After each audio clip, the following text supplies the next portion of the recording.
श्री कृष्ण जन्माष्टमी कथा। भागवत पुराण के अनुसार द्वापर युग में मथुरा नगरी पर कंस नाम का एक अत्याचारी और क्रूर राजा शासन करता था।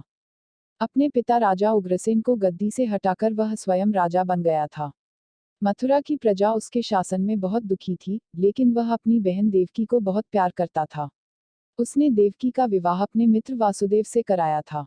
जब वो देवकी और वासुदेव को उनके राज्य लेकर जा रहा था, तभी एक आकाशवाणी हुई, हे कंस, जिस बहन को तू उसके ससुराल छोड़ने जा रहा है, उसके गर्भ से पैदा होने वाली 8वीं संतान ही तेरी मृत्यु का कारण बनेगी। आकाशवाणी सुनकर कंस क्रोधित हो उठा और वसुदेव को मारने बढ़ा। तभी देवकी ने अपने पति के प्राणों की रक्षा के लिए कहा कि उनकी जो भी संतान जन्म लेगी, उसे वो कंस को सौंप देगी।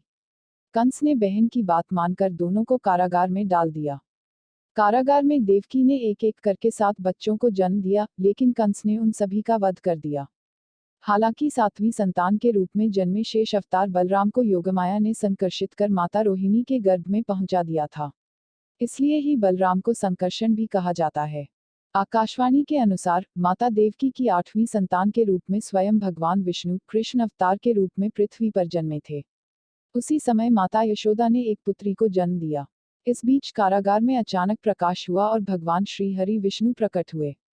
उन्होंने वसुदेव से कहा कि आप इस बालक को अपने मित्र नंद जी के यहाँ ले जाओ और वहां से उनकी कन्या को यहाँ ले आओ।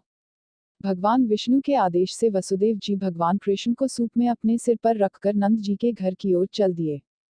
भगवान विष्णु की माया से सभी पहरेदार सो गए, कारागार के दरवाजे खुल गए, यमुना ने भी शांत होकर वसुदेव जी के जाने का मार्ग प्रशस्त कर दिया।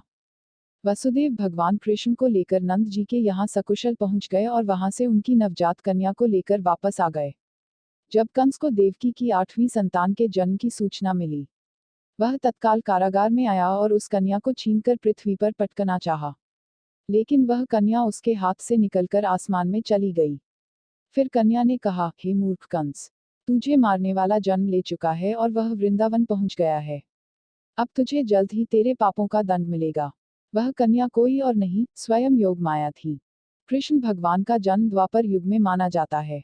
अब बात आती है द्वापर युग की, क्योंकि अक्सर लोगों को यह ही नहीं पता होता कि द्वापर युग कौन सा है या युग कितने प्रकार के होते हैं। इस पूरी कथा में भी आपने युग का वर्णन सुना होगा। हम आपको बता दें कि एक निर्धारित संख्या के वर्षों की काल अवधि को ही युग कहा जाता है। युगों के अनुसार ही मानव जीवन की आयु, कद काठी इत्यादि निर्धारित होती है।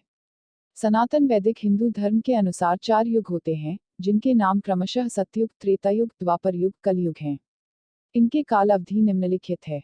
सतयुग लगभग 17,28,000 वर्ष, त्रेतायुग लगभग 12,96,000 वर्ष, द्वापर युग लगभग 8,64,000 वर्ष, कलयुग लगभग 4,32,000 वर्ष। कथा के माध्यम से आप श्री कृष्ण जन्माष्टमी कथा को आत्मसात कर सकते हैं, जिसके परिणाम स्वरूप श्री कृष्ण जन्माष्टमी कथा आपके जीवन में सकारात्मक परिवर्तन लाएगी। श्री कृष्ण जन्माष्टमी कथा से आप निम्नलिखित बातें सीख सकते हैं।